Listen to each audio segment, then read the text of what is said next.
والصلاة والسلام على رسول الكريم وعلى آله وأصحابه ومن استنى بالسنة إلى يوم الدين. All praise is due to Allah, and may Allah's peace and blessings be on His last Prophet Muhammad sallallahu alayhi wa sallam, and on all those who follow the path of righteousness until the last day. The topic identified for this afternoon is the key to paradise. And this topic, as a general topic,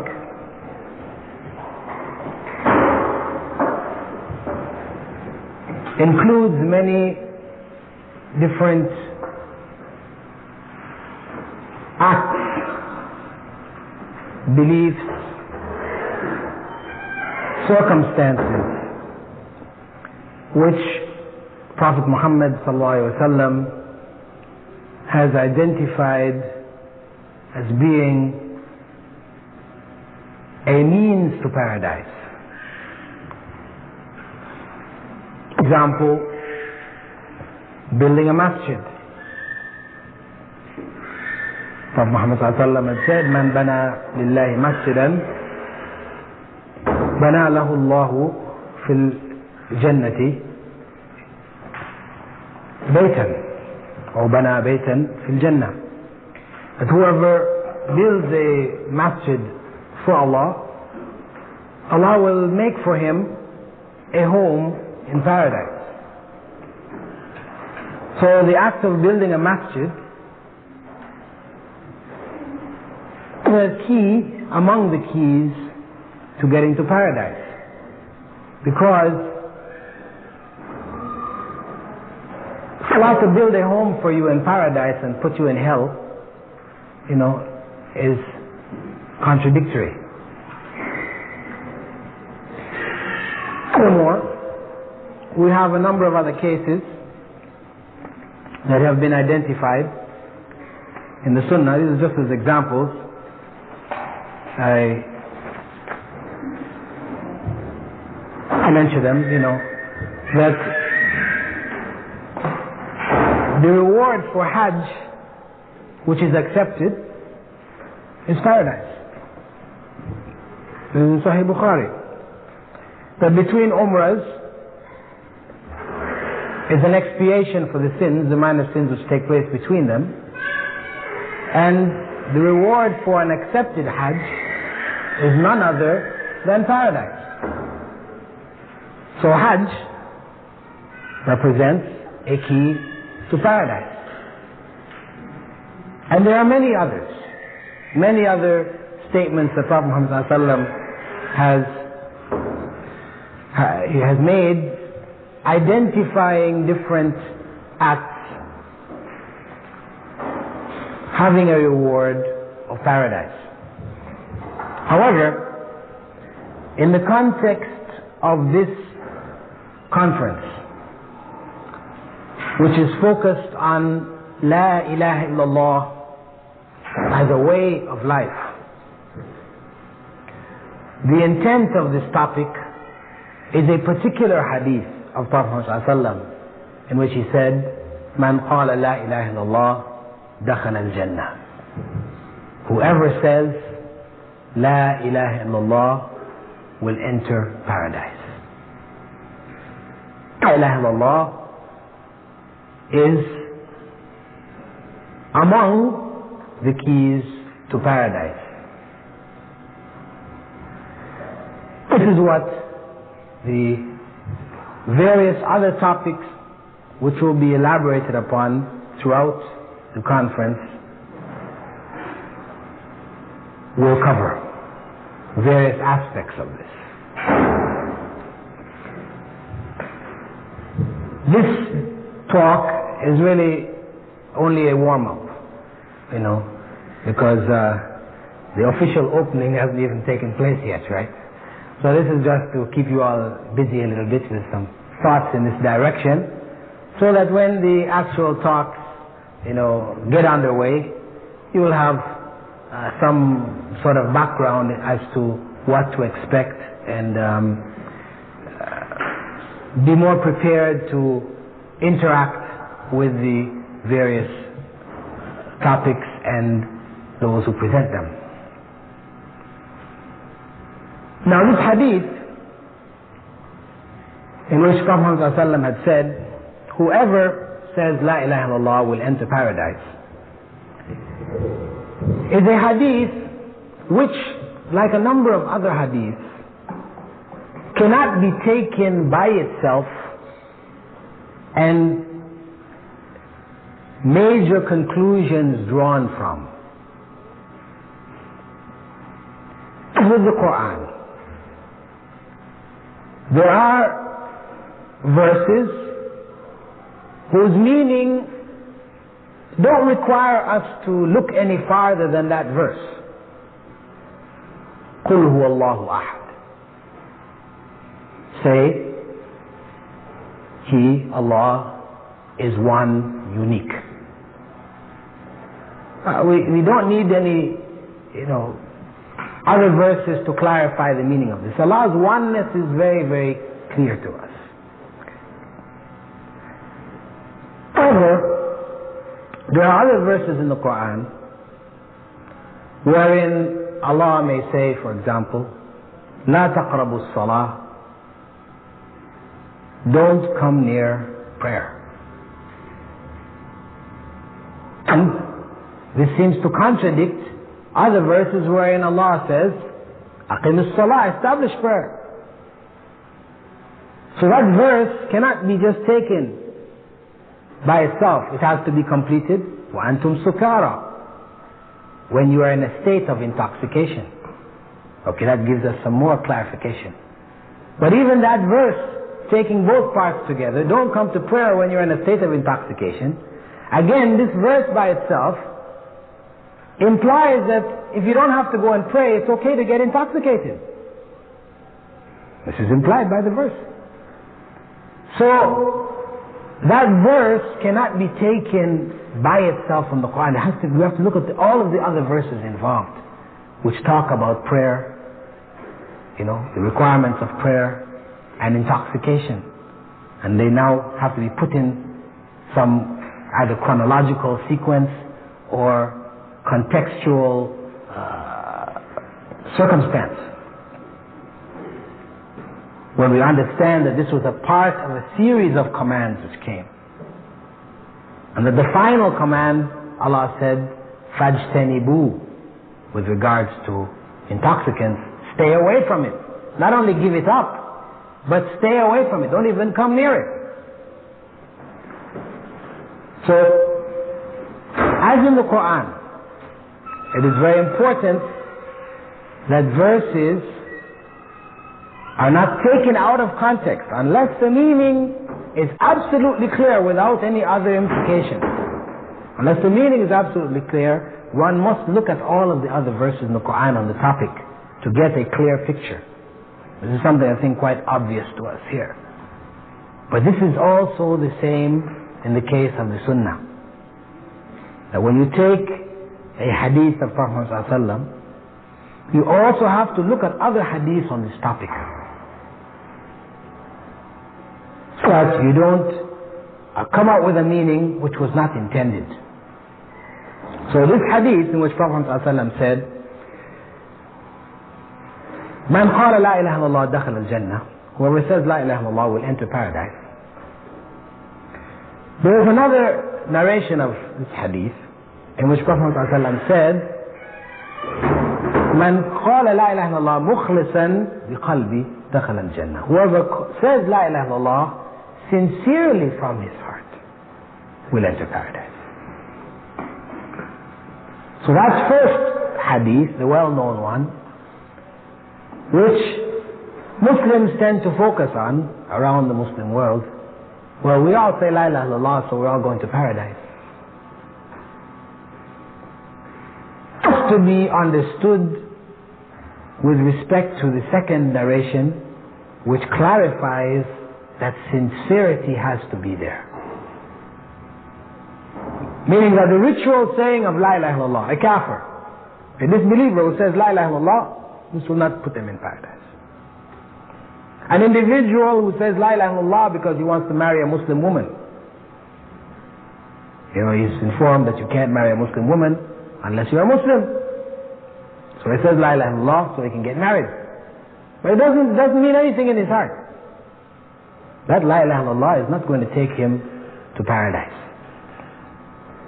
So, the concept of La ilaha illallah being a key to paradise has to be looked at first and foremost with respect to sincerity. One has to have said it sincerely. All other conditions, and this is what will be looked at in other lectures. Before a person says it with sincerity, it has to also be said on the basis of knowledge. There is no God worthy of worship but Allah. Some people translate it as there is no God but Allah. There's no God but Allah because we know there are many gods. Many gods in the society that people worship, other gods. But the only God who deserves worship, deserves human worship, is Allah. And the term Allah is not necessarily the critical point. Some people try to expand or to project the Arabic word Allah into other societies, other times, other languages. See, where Allah has said in the Qur'an, وَلَقَدْ بَعَثْنَا فِي كُلِّ أُمَّةٍ رَسُولًا أَنْ يَعْبُدُوا اللَّهَ وَاجْتَنِبُوا الطَّاغُوتَ. We have sent to every nation a messenger inviting people to worship Allah and to avoid false gods. I think it's better to leave the door open so people can just come in, so it's not squeaking back and forth all the time. Good point. The other prophets were sent, as Allah had said, that He sent a messenger, He sent them بِلِسَانِ قَوْمِ, speaking the language of the people to whom they were sent. So, whatever term in their language represented God as God actually is, then that was the term that they would use.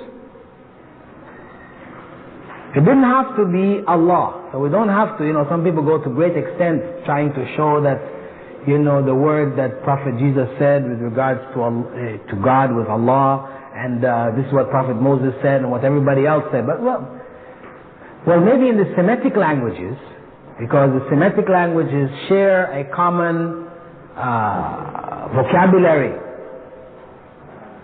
Amharic, Aramaic, Hebrew, Arabic, these have a common origin, and as such many of the words are very similar in pronunciation. We say As-salamu alaykum, the Jews say As-salamu alaykum. Okay, very close. Because the language which both Hebrew and Arabic came from was one, came from a common origin.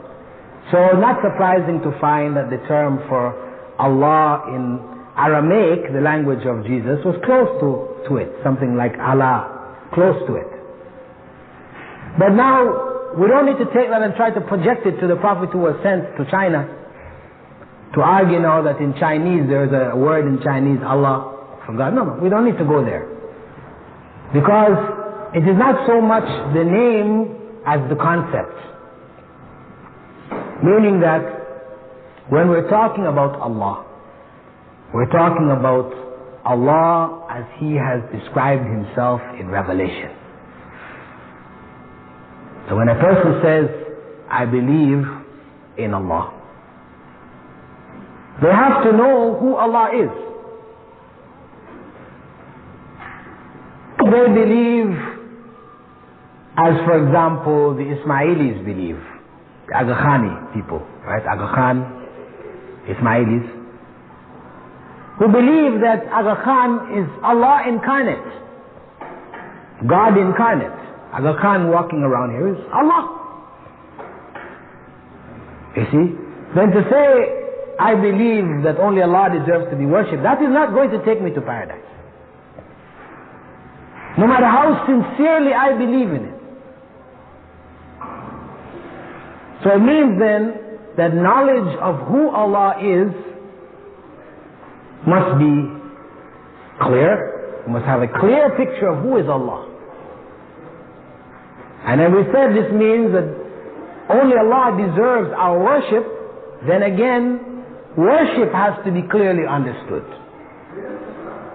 What constitutes worship? Because you have many people, many places that have a number of different rites and rituals that they identify as worship, but this is not acceptable to God. You have people who use images in their worship, whether in the form of idols or pictures or whatever. They burn incense and these type of things around it. These acts of worship are not acceptable to Allah. So knowledge has to precede this declaration of faith. This declaration of faith has to be based on knowledge, not just a statement. So, based on the correct knowledge of who Allah is and what constitutes worship, one who makes this declaration sincerely from his or her heart, such a person is guaranteed paradise. Guaranteed paradise. Even if they commit certain sins, sins which may be more than their good deeds, the good deeds which have been multiplied by Allah, and as such they were put in hell. Because we look at other hadiths on the topic of entering paradise, we see Prophet ﷺ saying that people will be taken out of hell who had a mustard seed's worth of faith in their heart. They will be taken out, group after group. And among them, the last group that would go in would be burned to a crisp. They will be taken into paradise, put in a pond, and they would come back whole. And they will be referred to by the people of paradise as the Jahannamiyun, those who were in hell.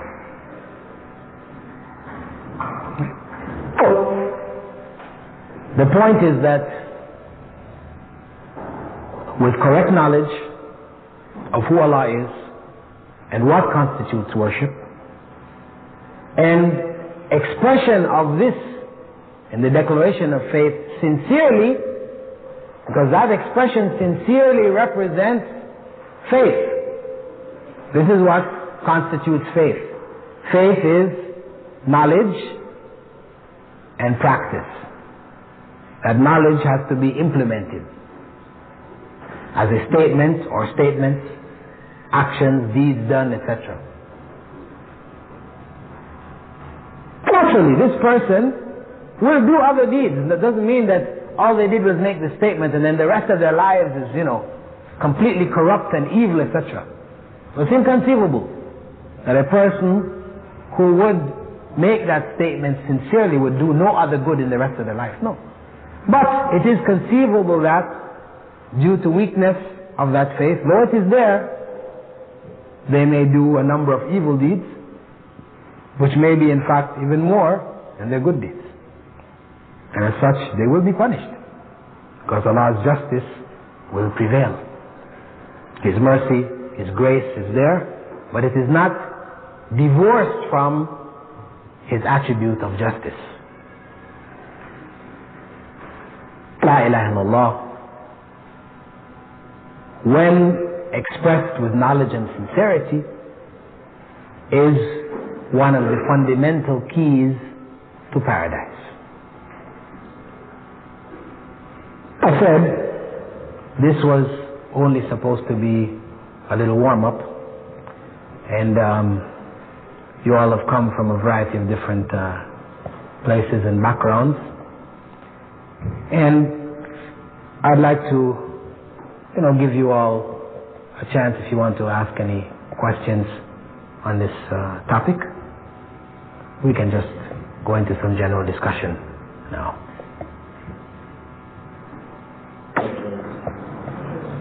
So in etiquette, the women... But it's not prohibited if people feel that the fitna, the circumstances of our time, there is certain fitna, so to avoid it, the organizers have chosen or agreed that it's better to block off the situation, the area of the men from that of the women. About this question, just to repeat it, that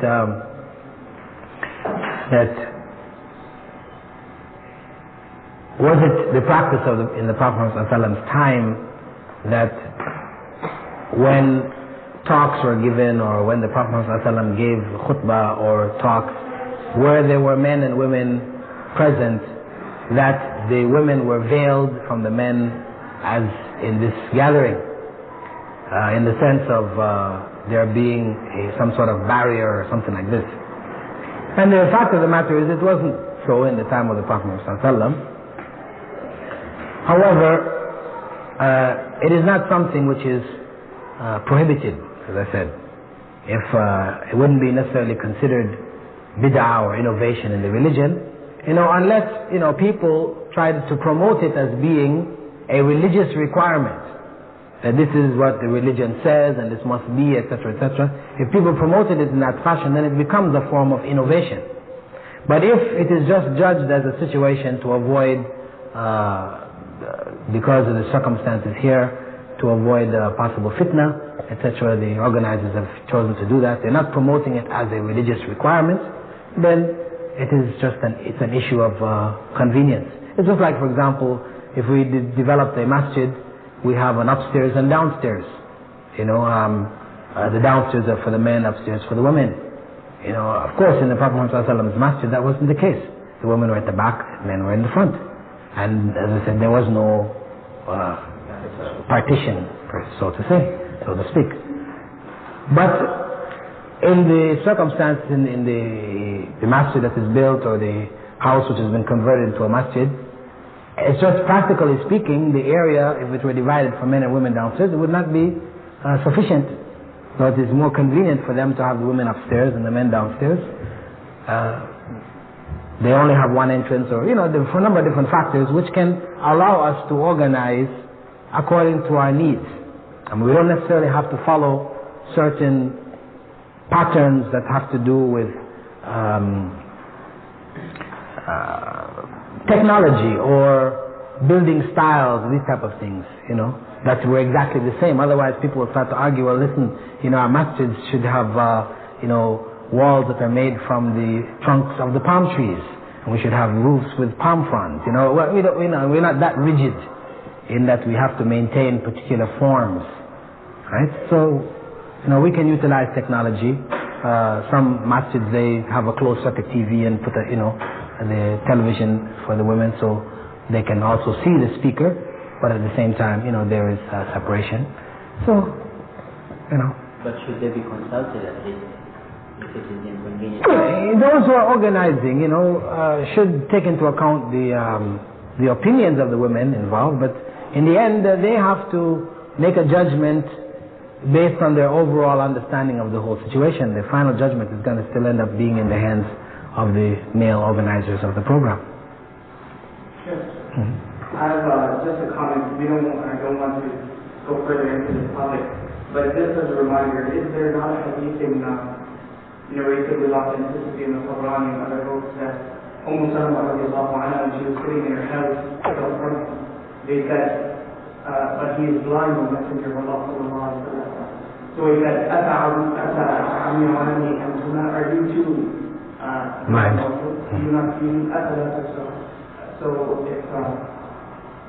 Yeah, but it raises other issues. You know, these were the wives of the prophets, and you know, the case of the wives of the prophets was special in the case that they're not allowed, you know, because they cannot marry anybody. You know, so it raises other issues. You know, in the case of the Prophet ﷺ's masjid is very clear, and even there's fatwa of Sheikh bin Baz was asked this, whether, you know, this addition of partitions in the masjid separating the women from the men, you know, and he said that actually, in reference to those who are taking it up as a religious issue that it must be, he said this is bid'ah.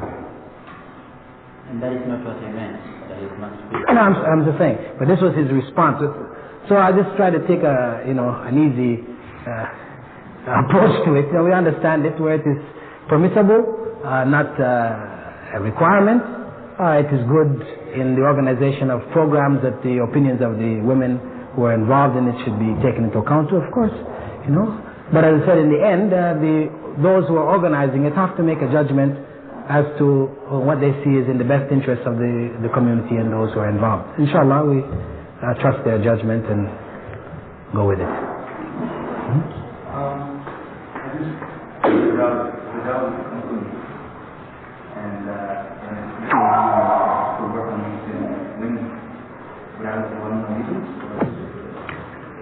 Brother's question. Repeat the brother's question. Is it permissible for brothers here in this society to work in circumstances where there are women present? And is it permissible for women in this society, Muslim women, to go to university or to schools where they will be in a circumstance mixed with men? These are the two issues that the brother has raised.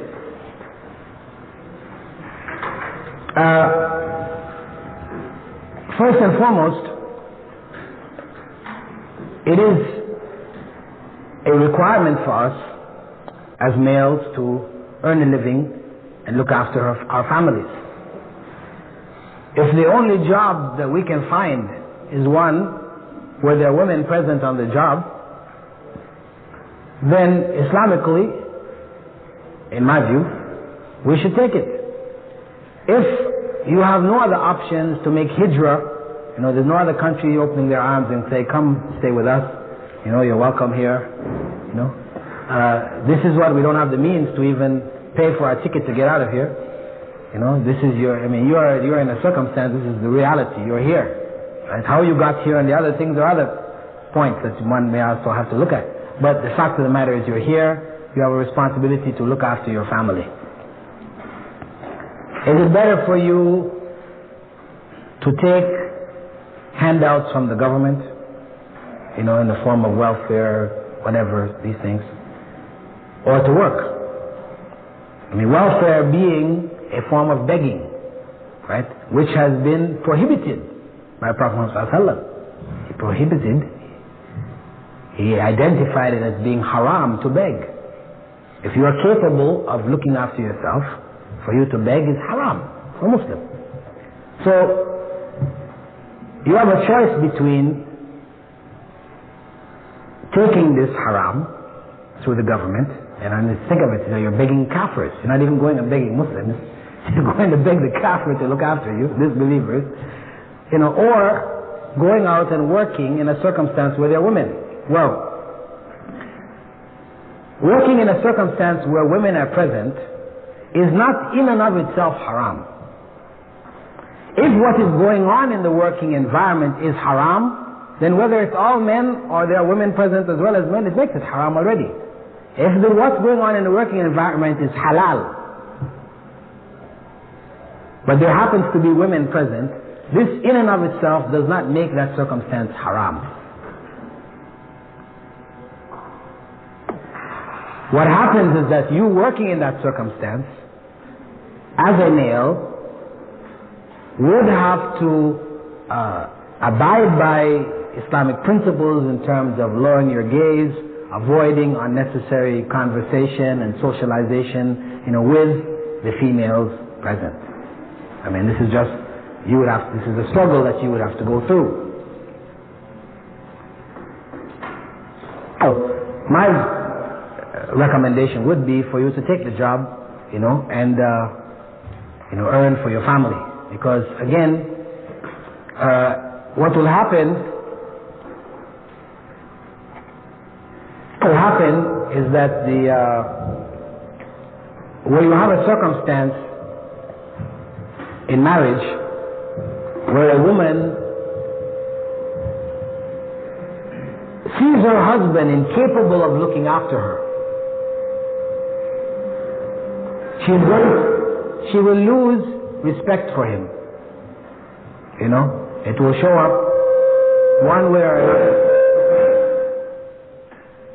She will lose respect. So, just as from a point of maintaining the proper status of family, the man needs to be earning and looking after that family. In terms of a woman's education, whether it's women or men, because education here is mixed, right? We don't have any private schools or universities where it's all women and all men. I suppose there may be some place, but I don't know of any here in Toronto. There is one in Toronto, one for women, a women's university, women's high school. Okay, one women's high school. In terms of education, we still have junior high school, we have primary school, we have university and colleges, all the others, So the reality is that there's not too much option in the way for both males and females. Because the question is not just, should my wife go if she's properly covered? The question is, should I go? Too. It's as much a question for you as it is for her. In this society, it is both in the case of male and female. Now, what I would say is that it's very important that the goal, what are you seeking from that education? What are your goals? What are your intentions? This is ultimately going to determine whether this effort you're making to get this education is blessed by Allah or cursed. If you're seeking knowledge in a field which is needed by Muslims, which will be beneficial to Muslims, to the Muslim community, etc., and your intent is to use this knowledge for the benefit of the Muslim community, then it is something which will be blessed. But if your goal is, I just want to get this job which will make me a lot of money so I can have a nice house, a nice car, this and that, a yacht, and be able to travel around the world, your whole focus is a worldly focus, then your efforts for education are cursed, even if it's in an all-male circumstance, or hers is in an all-female circumstance. I would say that, for your wife to gain education in a field which is beneficial to the community, where she'll be able to use it for the benefit, specifically, more importantly, to the female and young members of society, young members of the Muslim community, then it is valid. But if she's just going there to learn aerobics, or basket weaving, philosophy, sociology, these kind of fields which are nonsense, perpetuating false concepts that have been developed in this society, then no point. From you just said if you don't have the means to leave, does that mean that we should be striving to leave? We know according to Sharia, for Muslims to live in the midst of non-Muslims is haram, just as a general rule. Okay, I'm giving you the general rule, okay? The general rule, for Muslims to live in the midst of non-Muslims, they are a minority in the midst of non-Muslims. This is a haram circumstance.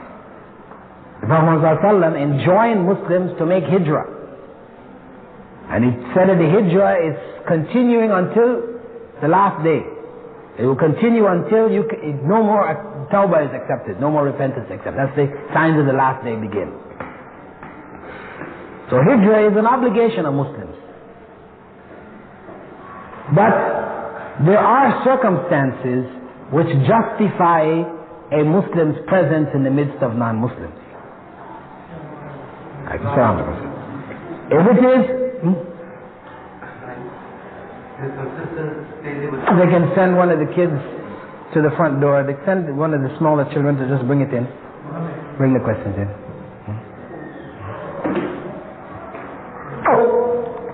The issues of hijrah, people may be justified in being amongst non-Muslims if they have gone for the purpose of trade, temporary, not intending to just stay and just be amongst with trade purposes, gaining knowledge which is not available where they are, medical treatment which is not available where they are. There's a variety of other reasons. People are driven out of their country. There's refugees. This is the only country that opens their door for them to come to, so they've come here. These circumstances justify them coming here, but to remain here they would have to be involved in da'wah, conveying Islam to those around them, trying to establish Islam here. But just to come here and just be like everybody else, just blend into the society, then this is a circumstance which is a forbidden circumstance.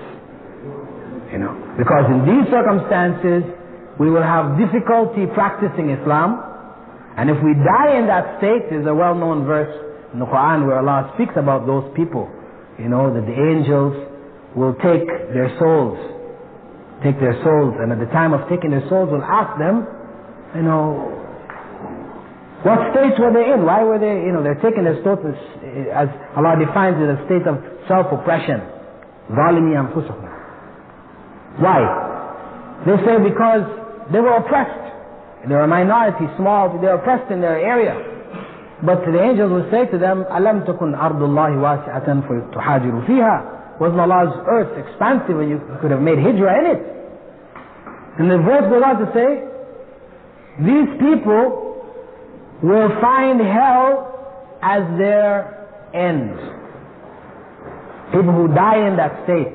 People who die in a state of self-oppression, meaning die in a state of sin against themselves, disobedience to Allah. They're not practicing the principles of Islam because of the pressures of the society, whatever, that they have accepted.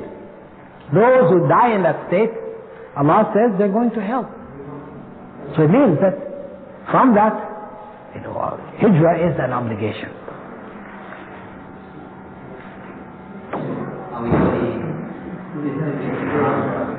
If we have the means and we're not involved in da'wah here, see, if we're involved in da'wah here, conveying the word of Allah to these people here, then that's a justification for being here. But if we're not involved in it, whatever, either we don't feel we have the ability to, or whatever factors prevent us, we know we can't do it, then we should get out if we have the means. Stay here and give the dawah? No, I'm not saying it's incumbent to stay and give the dawah. I'm saying a person may have the means to leave, but he or she wishes to stay. I'm saying it is okay for them to stay if they're giving the dawah. But now, if a person has the means to leave and they wish to leave, then they're perfectly at liberty to leave. Islam says, go on ahead. Protect your religion, protect your family.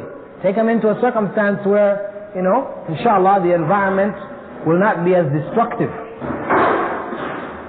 Your chances of survival and that of your family are greater, inshallah.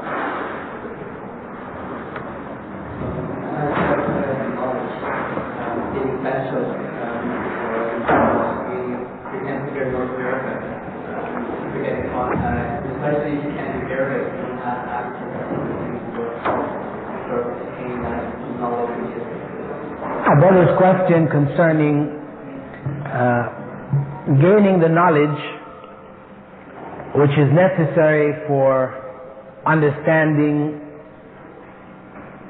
our declaration of faith in order to implement it and make it a means or a key to paradise for us. In that knowledge here in Toronto, where there's very few individuals who have a level of academic scholarship or whatever to teach us, means that we have to rely on other means which have in the way of books, what is available here. We have to rely on books and on tapes and attending whatever lectures and programs are available. Probably there is a real need to impress on the community to try to set up some form of institution where the knowledge can be given, on an institutional level. The Islamic schools need to be there, and the children need to get this knowledge from an early stage. That this is a part of their curriculum. All of that vital knowledge is included within their curriculum, so they graduate with that knowledge to guide them in their higher education. So there are some things that can be done, other things which need to be done. So we have to work on both fronts. Now, regarding this problem, what is the problem here, brother? The sisters are complaining that they can't hear. I think the best thing we can do is just to try to make a better arrangement in terms of the speaker system, test it out more thoroughly so that the sisters can hear, because I don't think there's anything more we can do.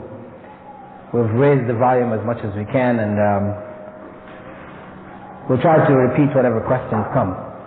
Can you give some comments on the recent bombing in Saudi? Yeah. Well, brother's asking for comments on the recent bombing of the Saudi base. Well, this is of course straying way away from our topic. I would just say basically that this is not the way of Islamic struggle. This is not the proper methodology. The intent may be sincere. People who are doing it may have a good intent and a desire to want to make some change and Islamize the circumstance, etc.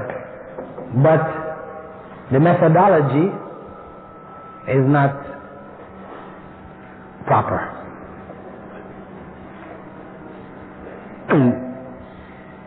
It is actually a result of fundamentally a lack of patience.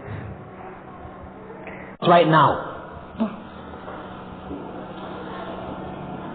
it's very important, there's one very, very key point in da'wah, that one has to be patient. You do what is required, you put your trust in Allah, and you have to be patient.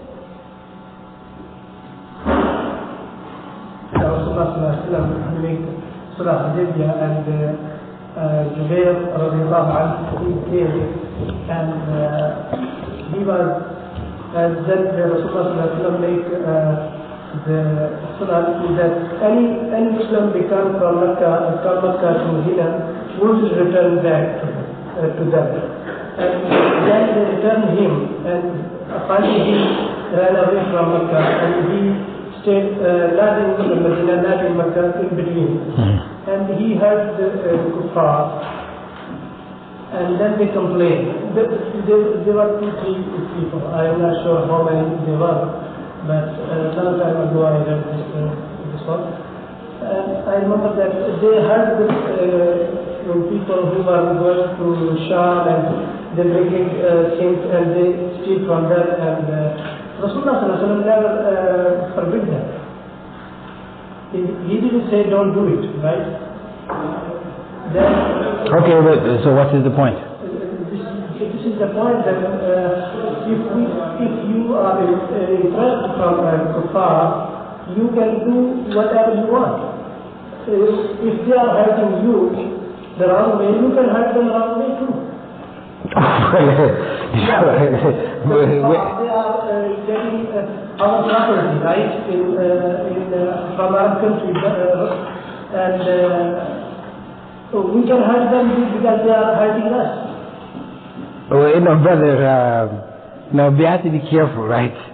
You know, when we are going to take certain things which took place in the time of Prophet ﷺ and then use it philosophically to justify, you know, a variety of different acts, right? Because you have people, you know, using the same line of argument to do all kinds of things, brother. All kinds of things. Things which I'm sure you wouldn't even approve of either, you know. So it is not just meaning that anything, you can just do anything if the kuffar do so and so, you can do anything. No.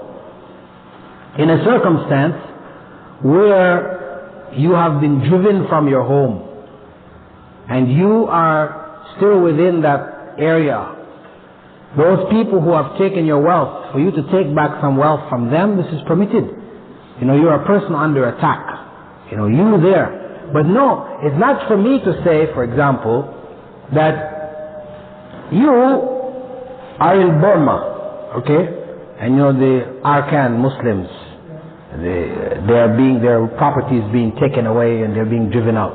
So I'm going to say, I'm here in North America, and these kuffar really, you know, the disbelievers are one nation.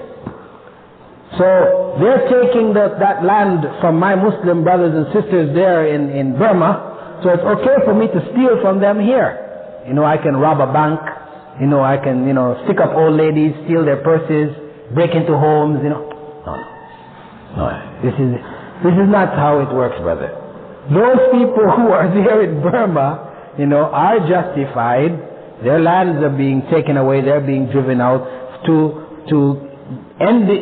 be in conflict, in military conflict with the people of Burma to get back some of their property. They are justified. But it's not for us here now in North America to use that to justify, you know, acts of crime against the people of the society, saying, well, they're all disbelievers. No, you know, this kind of reasoning is very dangerous, brother. Very dangerous. Zanayo. You can I have another question.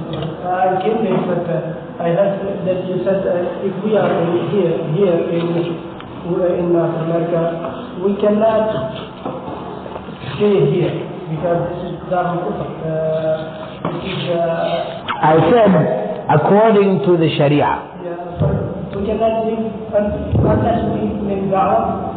Unless we are justified in our presence here, we justify it, which involves da'wah. You know, involves da'wah or trying to establish Islam here. I'm a regular person like me. I have nothing to do. How can I live now? Okay, that's another question. I just want to know how can I live now. Well, you know, actually, this is one of our topics in our session here. You know, da'wah. We have a da'wah workshop where we deal with methodologies for da'wah, how to make da'wah here in North America, you know. But first and foremost, brother, we can say that as a Muslim who, as you said, an ordinary Muslim, you know, maybe your knowledge of Islam is not, you know, that great, but you know what your basic Islam is. You have a basic knowledge of what Islam is. I mean, first and foremost, you should have that, right? First and foremost, you should have a basic knowledge of what Islam is. That basic knowledge should make you a Muslim individual. You know, whether you are a Well, what's your profession? Huh? You're a driver. Taxi driver? Yeah. Whether you are a taxi driver, you know, or you are a bus driver, or a school principal, whatever, the point is that you are a Muslim first. You are a Muslim taxi driver, which is different from a taxi driver who happens to be a Muslim. Right? They're two different individuals. Huh? You're a Muslim taxi driver, not just a taxi driver who happens to be a Muslim. Okay? If you are a Muslim taxi driver, then you will be giving da'wah every minute of your work. You see. You will have in your taxi some pouch in the back which will have some pamphlets there. The tape that you'll be playing on your radio will not be, you know, Pakistani music, and no, you'll be playing some Islamic lecture or something like this. The person who's driving in your car, they can. The way you treat the people is courteous. You know, you deal with them nicely. You know, you're helpful and so and so. So then you're giving da'wah. You see? This is how it is. You know, you're a Muslim taxi driver. As opposed to somebody who you came out of the car, you didn't know he was Muslim until when you came out you saw the badge, it said Muhammad. Oh, he was Muslim. You didn't know that. I had no idea. Huh? Okay, give somebody else a chance now, okay? Okay, okay. Alaikum salam wa rahmatullah. A person who is born Muslim, I mean, a person who was born a kafir, okay, a person born in a Hindu family, for example, okay, look at the two of them together. One is born in a Muslim family, one is born in a Hindu family. If Allah is going to reward you with paradise because you were born in a Muslim family, and reward that individual who was born in a Hindu family with hell because he was born in a Hindu family, this would be unjust. This would be unjust. Because you didn't choose to be born in a Muslim family, nor that individual in a Hindu family. It is Allah's destiny. Allah chose to put you in a Muslim family and that individual in a Hindu family. So, neither are you rewarded for your Islam prior to maturity, nor is that individual punished for his false religion prior to maturity. However, your parents will be rewarded for your Islam. If they bring you up as a Muslim child, then they are rewarded for that. You don't get any reward for it. They are rewarded. Similarly, the parents of the Hindu, he is the one, the mother and father, they are the one who will be punished for that child, not the child. Because Islam is a choice. You know, you're not Muslim by chance, but by choice. That is the Islam for which you are rewarded, when you choose Islam. So even though a person is born in a Muslim family, there must come a point in his or her life when they decide,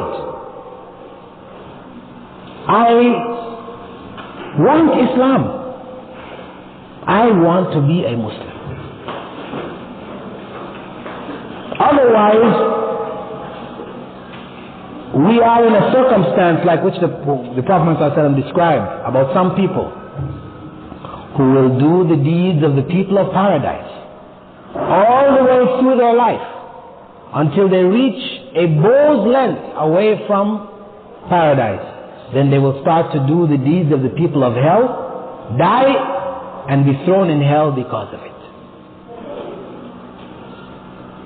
Islam has to be a choice. We have to choose it. Let me answer one of the written questions first, and there's somebody just before you. If a sister wants to make hijrah but doesn't have a mahram, what should she do in this case? Well, it depends. If where she is, she doesn't have a mahram, I mean she converted to Islam, okay, so she has no mahram anyway, for her to stay in that state or to go make hijrah is the same. If she can get into a Muslim country and there are benefits from the Muslim society, better for her than to stay in that circumstance. Now if she is in a Muslim family where she has a mahram, but the family is corrupt,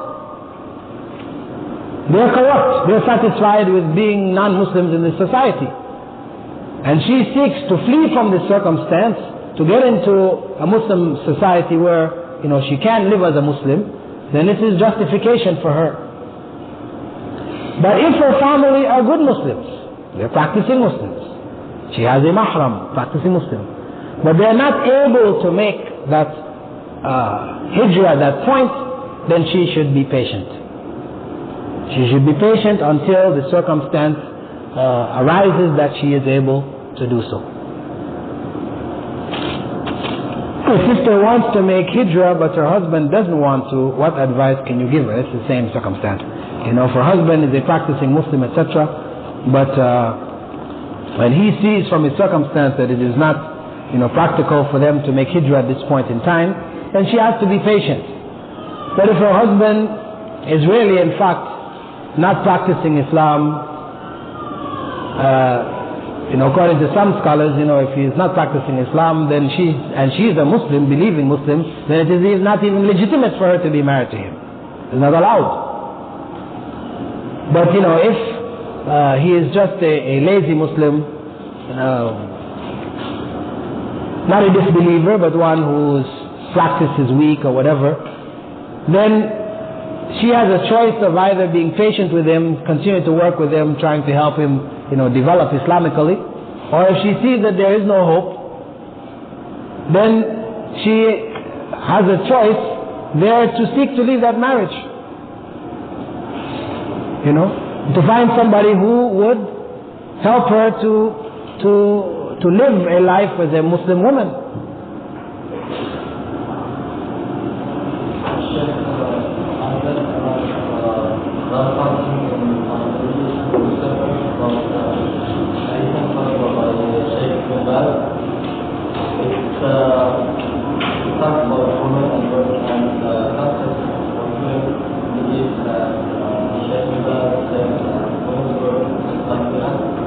Woman's work is what? A woman's work is like zina?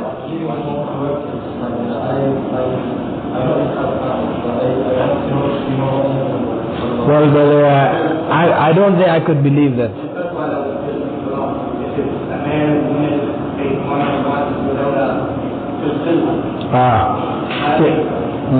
Yeah.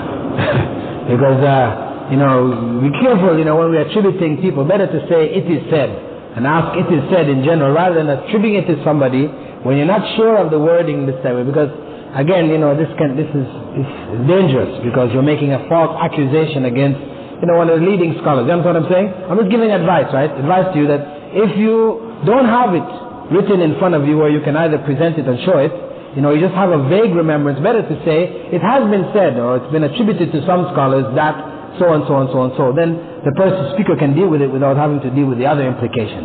So, our brother just clarified that it was stated that for a woman to go into a working circumstance where she is alone with a man, right? She goes to work as a secretary of, the boss of the company. She's going in that circumstance. She's going to be in a room with a closed door. She's with the man by himself. Right? She's supposed to be taking notes, etc. But the point is that circumstance constitutes what, according to Islamic law, is khalwa, right? Or considered to be a circumstance of seclusion, in which, as Prophet ﷺ said, the third, if there's not a mahram with her, the third is shaitan. That for her to go into this situation, obviously without need. Because again, if you're talking about a woman in this society, she accepts Islam. She's working as a secretary. This is her means of earning for herself and for her family. And the Muslim community is not together. They're not saying, okay, sister, leave your job. We'll look after you. We're going to provide for you and your family. They're not prepared to do that. This is her only means of livelihood. then it's another circumstance. But under normal circumstances, where she doesn't have to be there, her husband is taking care of her family, etc. She doesn't have to go out and work, but she feels, I must go out and work. I'm not fulfilled as a woman unless I'm out working. And the job that is available for me is to be a secretary. That this is like fornication. Because she is putting or inviting fornication. Meaning it's not that it is fornication, but it is an invitation to fornication. As the woman who leaves her home wearing perfume. Woman who leaves her home wearing perfume until she comes back, she is like a fornicatress. She's inviting others to fornication, to thoughts of fornication. This is the circumstance.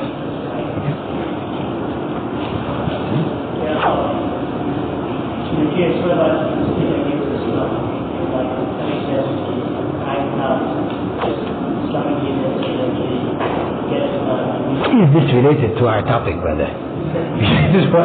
This is going way away, you know? I mean, patience.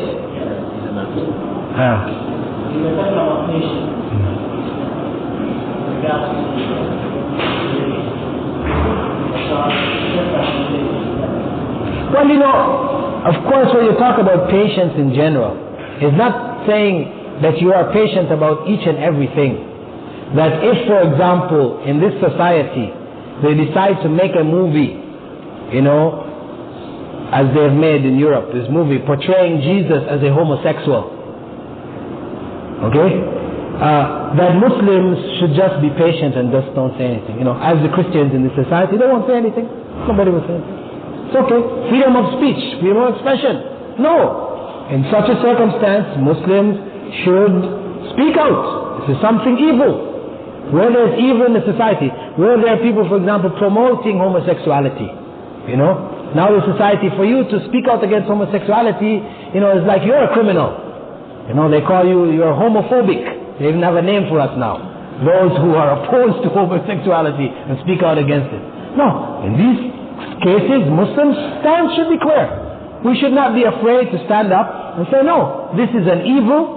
This was an evil identified even in the Bible. You know, Sodom and Gomorrah. I mean, this is the example. This is well known historically, and this is how society has always looked at this as a crime. It is only in recent times, because democracy, the democratic system, you know, can turn right into wrong and wrong into right, that we found ourselves in this situation. We have got secular governments which no longer adhere to morality, which has been established through revelation. You know, the Mosaic law, which founded the foundations for legal systems of the West, etc. You know, it's based on this revelation. But when they separated, they say no more religion, remove religion now from states completely. You know, we make our own laws. Then there's no longer any guidance. And then, where do you end up? Right? So Muslims, their position should be clear. You know, we are not saying, you know, how many million Muslims are there in Toronto? Is there a million? Not a million. I meant in Canada. Sorry, in Canada. Half a million. 250. Rough government figures: 250,000 Muslims in Toronto. We are not advocating that Islamic law should be ruling in Toronto. We are a minority. We cannot impose Islam on the majority of the people. No.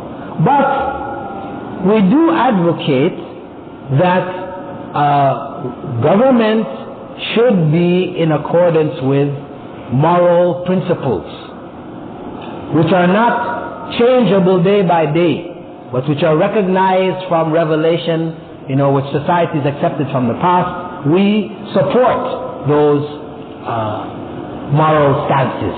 We should be clear on those. And we should not be patient about those kind of things. Right? But as I said, we are trying to change something. And we take the necessary steps. Then we should be patient with the process to take its time. You know, as they say, Rome wasn't built in a day. You know, there's a tendency for people who want change to become impatient. And when they become impatient, then they use illegitimate means. They start to say, by any means necessary. Very famous statement, you know, which was used some point in time. But no, it's not by any means. By any morally acceptable, you know, means. Morally by according to revelation, you know. By any good means necessary. Yes. But just not open the door for any means. 10 minutes left. We have some written questions from the sisters. We'll just try to finish them off with them. How can one practice polygamy here in North America? Well, the laws concerning polygamy, you know, in terms of a male looking after two or more females, you know, up to 4, can be followed with regards to maintenance and justice, etc. However, in terms of legality, the society doesn't recognize it. They don't recognize it, meaning that you cannot register 2 marriages. That's considered bigamy, a crime for which you may be punished, you know. Yet, if you have 10 girlfriends, have children by them all, but you don't marry them, this is, you know, okay. They can be considered common law wives and have other rights even, right? I mean, that's just how it is, and that's the circumstance we're in. So, it may be practiced, you know, without the registration of the marriage, you know, according to governmental authorities. So if they want to look at it as a common law wife, as your mistress or whatever, that's their prerogative in that sense. Said that prior to maturity you're neither rewarded for your Islam nor punished for your non-Islam. But what if the child is born in a Muslim family, chooses Islam? What if the child born in a Muslim family chooses Islam? Yes, they're rewarded for their Islam. I happen to know a young Muslim girl who has such a strong iman, I think. I haven't ever even seen a mature Muslim woman as careful as she is about maintaining herself in accordance to the Sunnah of Rasulullah.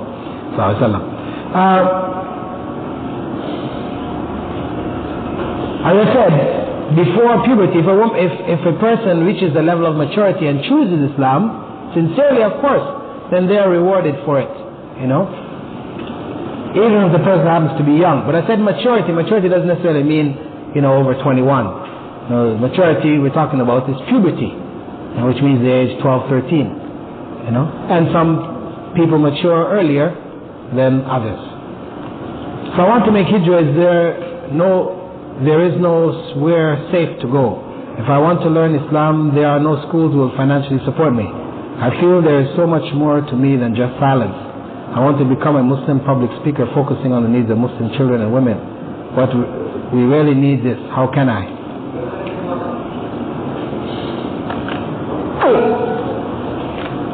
As they say, where there is a will, there is a way. If the person keeps her will strong and asks Allah's guidance and keeps striving to get whatever knowledge that they can, that a way will become clear at some point, sometime for them, inshallah.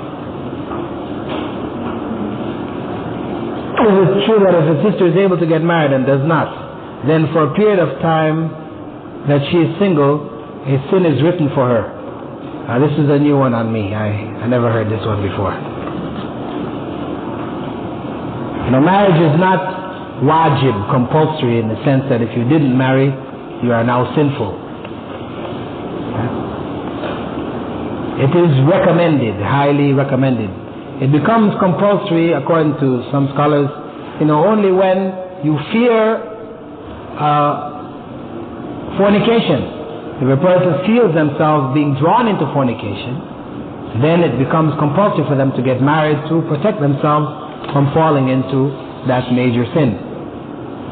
Are we accountable for the sins we did in our days of Jahiliyyah, considering we were Muslim by name? When you accept Islam, as the Prophet ﷺ said, it wipes out the sins that were before.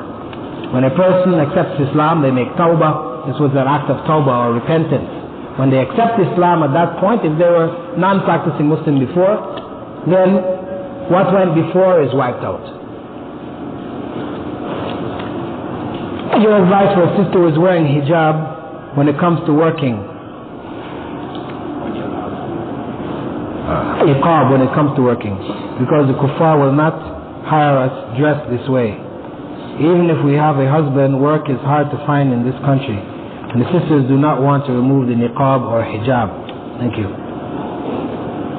Well, again, as I said, if the work of the woman is an absolute necessity, and it is a question of starvation or work, then for her to remove niqab to work is permissible. Where this is a state of dire necessity, this becomes permissible. Even to remove the hijab. If this is her only means of feeding herself or family, then it is considered permissible. But only to the degree that it is necessary to feed her family. Once, she's able to take care of that need, then the obligation remains on her. Okay, we will have to stop now. It is prayer time. سبحانك اللهم وبحمدك نشهد أن لا إله إلا أنت نستغفرك ونتوب إليك.